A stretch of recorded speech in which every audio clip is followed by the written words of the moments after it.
तो जैसे ही अनुशास्ती जो तिङंत क्रिया है उसको हम किस में बदलेंगे, कृदंत में बदलेंगे। तो कृदंत में बदलते ही कृदंत क्रिया के कर्ता और कर्म हमें इस वाक्य में प्राप्त हो गए। दोनों में षष्ठी होने लगेगी, कर्तृकर्मण हो कृति से।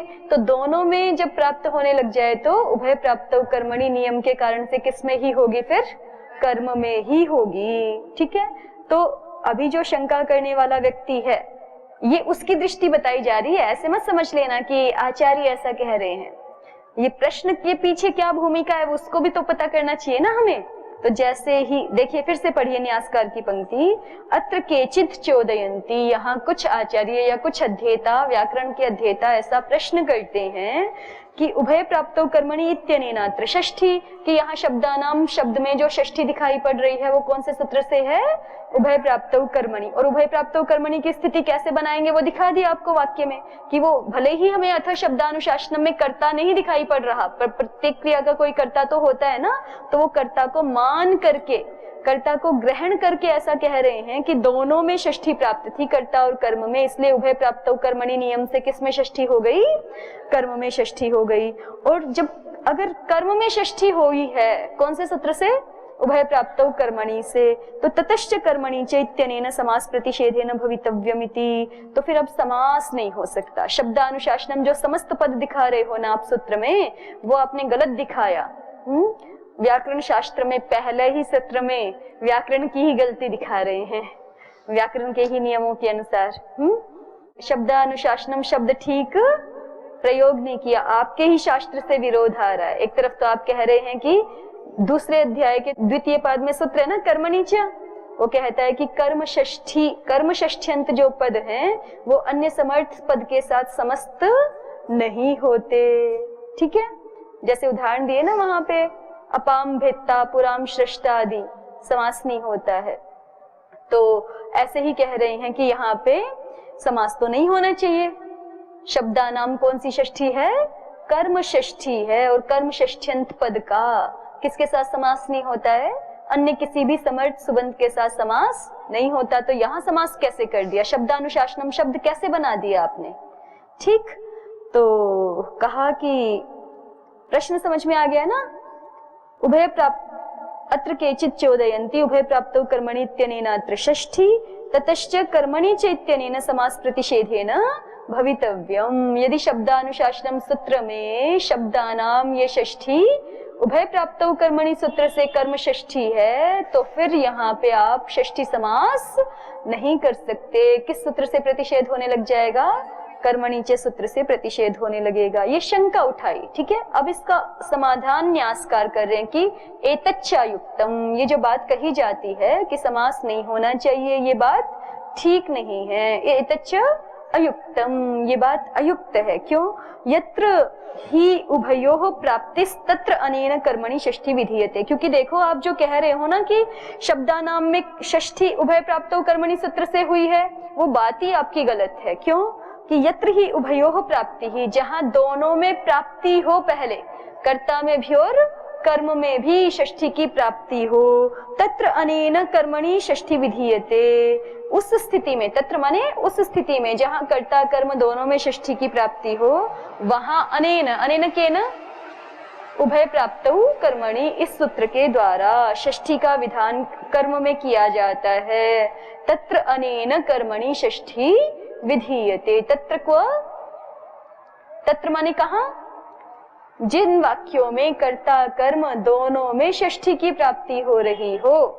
ठीक है, जिन वाक्यों में एक साथ दोनों में, कर्ता में भी और कर्म में भी षष्ठी की प्राप्ति हो रही हो, उस स्थिति में अनेन सूत्रेण उभय प्राप्तौ कर्मणि, इस सूत्र से कर्मणि षष्ठी विधीयते, कर्म में षष्ठी का विधान किया जाता है। ठीक है, और जो कर्मणि च सूत्र षष्ठी समास का प्रतिषेध करता है वो कहाँ पे करता है, जिस किसी भी सूत्र से कर्म में षष्ठी हो रही हो और उसी में षष्ठी समास का निषेध कर देगा, ऐसे नहीं। वहां पे कर्मणि च का विशेष अर्थ किया है कि उभय प्राप्तो कर्मणि सूत्र से ही जो कर्म में षष्ठी का विधान किया गया है, उसी षष्ठ्यंत पद का अन्य समर्थ पद के साथ समास का निषेध कौन करेगा, कर्मणि च सूत्र। ठीक है, अगर कर्तृकर्मणो कृति सूत्र से षष्ठी हुई है कर्म में, या अन्य किसी सूत्र से कर्म में षष्ठी हुई है, उस कर्म षष्ठ्यंत पद का अन्य समर्थ पद के साथ समास का निषेध कर्मणि च सूत्र नहीं करता है। केवल किसका करता है? उभय प्राप्त कर्मणि का ही करता है। सिद्धांततः ये बात वहां पे स्थापित की गई है कर्मणि च सूत्र पे। ठीक है, तो इसी बात को न्यासकार उत्तर के रूप में प्रस्तुत कर रहे हैं कि देखो आप ये दोष कैसे दिखा सकते हैं कि यहाँ पे जो है समास नहीं हो पाएगा शब्दानुशासनम शब्द में, कर्मणि च सूत्र निषेध करने लगेगा। ये जो आप समस्या दिखा रहे हैं समस्या ठीक नहीं है। क्यों? क्योंकि सबसे पहली बात तो ये है कि कर्मणि च सूत्र निषेध कहाँ करेगा? जहां पहले उभय प्राप्त कर्मणि की प्राप्ति हुई हो, और उभय प्राप्त कर्मणि सूत्र कहाँ लगेगा? जहां वाक्य में एक साथ कर्ता और कर्म में दोनों में षष्ठी की प्राप्ति होने लग गई हो कर्तृकर्मणो कृति सूत्र से। ठीक है, एक साथ दोनों में प्राप्ति हो। लेकिन यहाँ तो आगे देखिए, इन्हीं के शब्दों से पढ़ते हैं, एतच्चायुक्तम, ये आपकी बात ठीक नहीं है। यत्र ही उभयोः प्राप्ति ही, जहां कर्ता कर्म दोनों में युगपत प्राप्ति हो, एक साथ प्राप्ति हो, तत्र अनेन कर्मणि षष्ठी विधीयते, वहां कर्मणि च इस सूत्र के द्वारा षष्ठी कर्म में विधान कर दी जाती है। क्वच उभयोः प्राप्ति, और अब पहले इस स्थिति को समझिए कि दोनों में एक साथ प्राप्ति होती कहाँ है, किस प्रकार के वाक्यों में एक साथ प्राप्ति होती है? यत्र सामर्थ्य प्राप्तम उभयोः कर्तृकर्मणोर उपादानम, जहां सामर्थ्य से प्राप्त माने वाक्य की संरचना ही ऐसी है कि बिना कर्ता कर्म दोनों के काम ही नहीं चलेगा, उस वाक्य का अर्थ ही स्पष्ट नहीं होगा। तो ऐसे सामर्थ्य प्राप्त जहां दोनों कर्ता और कर्म का ग्रहण किया गया हो, उपादानम माने ग्रहणम, जहां सामर्थ्य प्राप्त कर्ता और कर्म दोनों का वाक्य में उपादान हो, वहां पे दोनों में प्राप्ति होती है। और उस स्थिति में फिर उभय प्राप्तो कर्मणि सूत्र आके नियमन करता है। जैसे उदाहरण दिखा दिया है, यथा आश्चर्यो गवाम दोहो अशिक्षितेन गोपालकेन। अब देखिए इस वाक्य का अर्थ क्या है? आश्चर्यो गवाम दोह, गायों का दोहन करना, इन गायों का दोहन करना बड़ा आश्चर्य है। किसके द्वारा? अशिक्षितेन गोपालकेन, ऐसा गोपाल जो उस विषय में शिक्षित भी नहीं है, जो उसको पहले से सिखाया नहीं गया है, जो जानता भी नहीं है उस विषय को, और वो इन गायों को, ये गायें बड़ी जो है वो कोई गायें थोड़ी वैसी होती है ना, अधिक चंचल होती हैं, और उनको दुहने में थोड़ी कठिनता होती है, उन गायों का दोहन कौन कर रहा है? अशिक्षित गोपाल कर रहा है। ये बड़ा आश्चर्य, ये अर्थ कहना है हमें, इस अभिप्राय को प्रकाशित करना है। तो इसमें कर्तृपद क्या है? अशिक्षितेन गोपालकेन, ये कर्तृपद है। और कर्मपद क्या है? गवाम, और कृदंत क्रिया क्या है? दोह। अब यहां से आप देखिए कि अगर इस वाक्य में हम इतना ही बोल दें, आश्चर्यो गवाम दोह, ठीक है, तो वाक्यार्थ पूरा नहीं होगा। जब तक वहां कर्तृपद अशिक्षितेन गोपालकेन रखेंगे नहीं, तब तक आश्चर्य क्या है ये पता ही नहीं चलेगा। भाई आश्चर्य गवाम दोहा, गावों का दोहन आश्चर्य, क्या आश्चर्य? पूरी दुनिया गायों का दोहन करती है ना? तो जब तक उस शब्द को वहां रखेंगे नहीं, तब तक वाक्यार्थ अभिप्राय पूर्णतः स्पष्ट नहीं होगा। ठीक है, तो यहाँ सामर्थ्य प्राप्त कर्ता और कर्म दोनों का उपादान आवश्यक है। वाक्यार्थ जिस प्रकार का हम बोलना चाहते हैं उसको प्रकट करने के लिए कर्तृपद भी और कर्म पद भी रखना अनिवार्य है। तो इस प्रकार की स्थिति में अब देखो, दोह कृदंत क्रिया है, उसका कर्ता और उसका कर्म दोनों में षष्ठी प्राप्त होने लग गई। कौन से सूत्र से? कर्तृकर्मणो हो कृति सूत्र से। अब नियम क्या लग जाएगा? उभय प्राप्तो कर्मणि, तो कर्म में तो षष्ठी हो जाएगी। गाय कर्म है ना, गायों को दुहता है, तो गाय कर्म है, उसमें तो षष्ठी हो गई गवाम। और कर्ता में अनभिहिते कर्तरी तृतीया, कर्तृकर्णयोस तृतीया, तो अशिक्षितेन गोपालकेन ये तृतीया हो गई। ठीक, तो एवं नाम, तो देखिए उसका उदाहरण दिखा दिया है कि किस, ये पूछा था ना क्वच उभयोः प्राप्ति, किस प्रकार की स्थितियों में कर्ता कर्म दोनों में षष्ठी की प्राप्ति होती है। उसका उदाहरण दिखा दिया कि जहां सामर्थ्य प्राप्त दोनों कर्ता और कर्म का उपादान होगा, कर्ता कर्म दोनों का ही जिस वाक्य में उपादान होगा, वहां पे ऐसी स्थिति बनेगी कि कर्तृकर्मणोः कृति सूत्र के कारण से दोनों में प्राप्ति होने लगेगी, और फिर वहां पे उभय प्राप्तो कर्मणि सूत्र नियम कर देगा। जैसा कि उदाहरण दिखा दिया है, आश्चर्यो गवाम दोहो अशिक्षितेन गोपालकेन। आगे देखिए, एवं नाम दुर्दोहानाम गवाम अशिक्षितेन अगोपालकेन।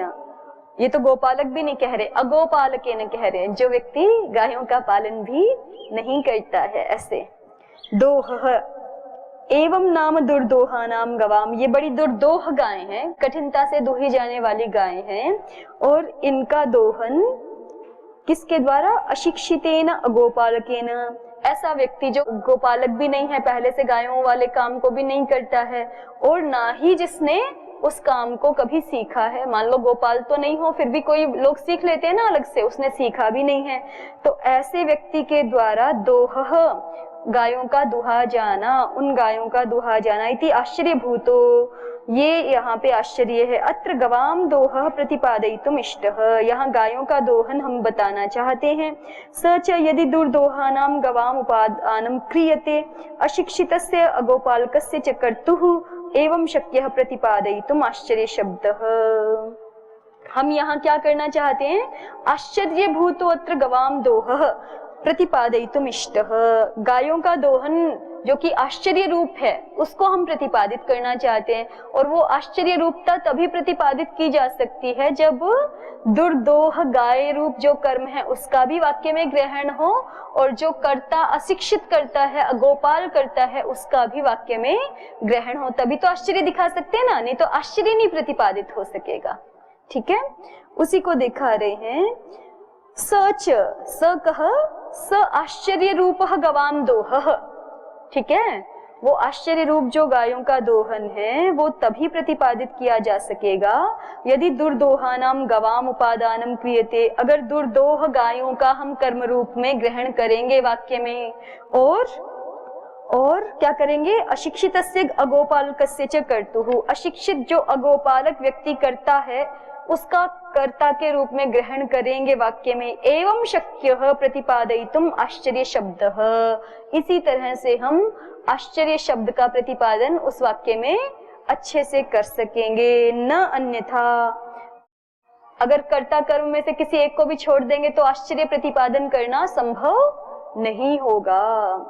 इति, इसलिए सामर्थ्य प्राप्तम उभयोर उपादानम, इसलिए इस वाक्य में सामर्थ्य के कारण से दोनों का वाक्यार्थ जिस प्रकार का है उसकी अपेक्षा के कारण से, वाक्य के द्वारा जो अभिप्राय प्रकट करना चाह रहे हैं उसकी आकांक्षा है, उसकी ये अपेक्षा है कि कर्ता और कर्म दोनों का ग्रहण होना ही चाहिए वाक्य में, तभी जो हम उस वाक्य का अभिप्राय जो आश्चर्य रूपता है उसको स्पष्ट कर सकते हैं, अन्यथा उसको दिखा नहीं सकते। तो यहाँ सामर्थ्य प्राप्त दोनों का ग्रहण है इस वाक्य में।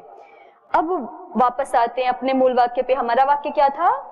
अथ शब्दानुशासनम, इतना वाक्य था ना, तो उसके लिए कहते हैं शब्दानुशासनम इत्यत्र तु शब्दानाम इदम अनुशासनम नार्थानाम इति एतावतो अर्थस्य विवक्षितत्वात् तस्याचार्यस्य कर्तुरुपादानमन्तरेणापि प्रतिपादयितुं शक्यत्वाद् आचार्योपादानम अकिंचितकरम।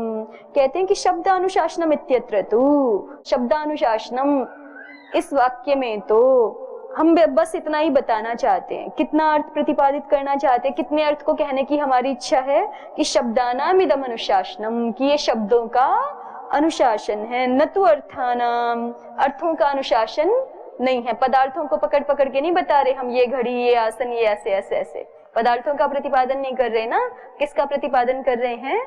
शब्दों का प्रतिपादन कर रहे हैं। इति एतावतो अर्थस्य विवक्षितत्वात्, शब्दानुशासनम कह करके हम इतना ही अर्थ प्रकट करना चाहते हैं, इतना ही अर्थ बोलना चाहते हैं, इतना ही अर्थ अभिप्राय आविष्कृत करना चाहते हैं वहां पर। तो तस्य आचार्यस्य कर्तुर उपादानम अंतरेण अपि प्रतिपादयितुं शक्यत्वात्, तस्य कस्य, तस्य अर्थस्य, जो विवक्षित अर्थ है हमारा, इतना कितना मात्र कि शब्दों का अनुशासन किया जा रहा है, अर्थों का अनुशासन नहीं किया जा रहा है। इतने मात्र विवक्षित अर्थ को प्रतिपादित करने के लिए कर्तृपद के ग्रहण की वहां आवश्यकता नहीं है कि कर्तृपद आ ही जाएगा अपने आप से, सामर्थ्य से, ऐसा कोई वाक्यार्थ सामर्थ्य भी यहाँ पे नहीं है कि कर्तृपद अवश्य आ ही जाए। ठीक है, शब्दशः तो ग्रहण है ही नहीं सूत्र में कर्तृपद का। अथ शब्दानुशासनम में शब्दशः तो साक्षात हमें दिख नहीं रहा ना कर्तृपद, और वाक्य का कोई वाक्यार्थ भी इस प्रकार का विवक्षित नहीं है कि उसके सामर्थ्य के कारण से कर्तृपद अवश्य रूप से अध्याहृत करना ही पड़े, ऐसा भी वाक्यार्थ विवक्षित नहीं है।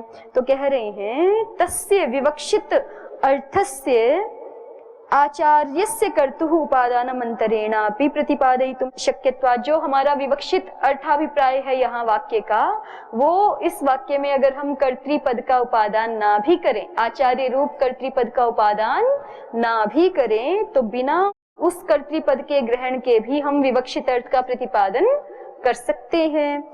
इसलिए आचार्य उपादानम अकिंचित करम, इसलिए आचार्य का ग्रहण करना, यहाँ पर आचार्य रूप कर्तृपद का ग्रहण करना क्या है? अकिंचित करम। यहाँ पे उसकी आवश्यकता नहीं है। तस्मात् नात्र अस्ति द्वयोरपि कर्तृकर्मणोः सामर्थ्य प्राप्तम उपादानम।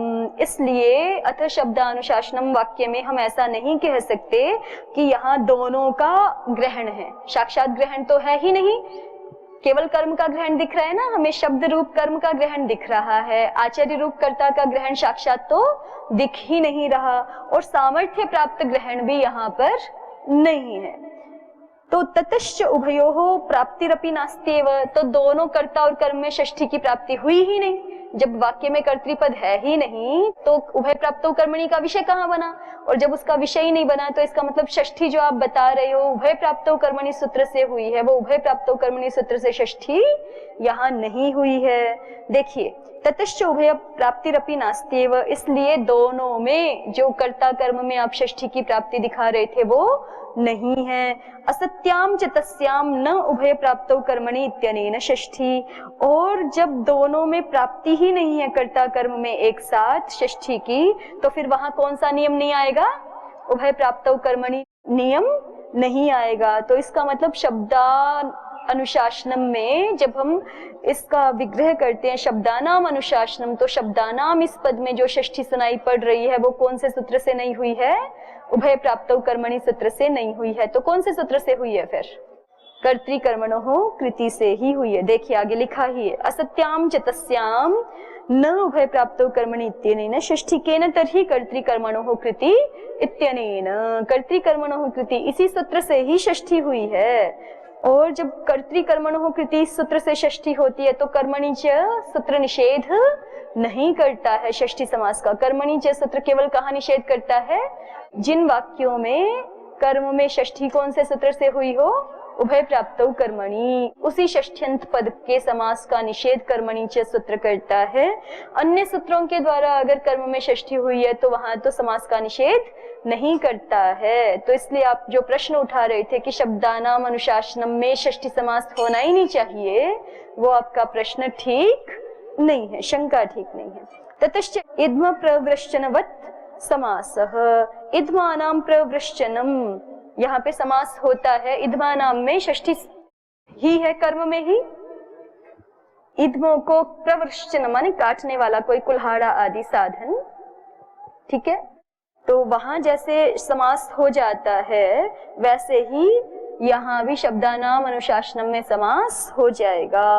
अथवा शेष लक्षणा एव इयं षष्ठी इति अचोद्यमेतत्, ये तो एक पूरा समाधान दे दिया इन्होंने, जो इतनी सारी बातें की वो शब्दानाम में कर्म में षष्ठी मान के, ठीक है। या फिर एक दूसरा समाधान देते हैं कि अच्छा चलो हम ऐसा मान लेंगे कि शब्दानाम में षष्ठी जो हुई है वो संबंध षष्ठी है, क्योंकि संबंध षष्ठी कहीं भी हो सकती है।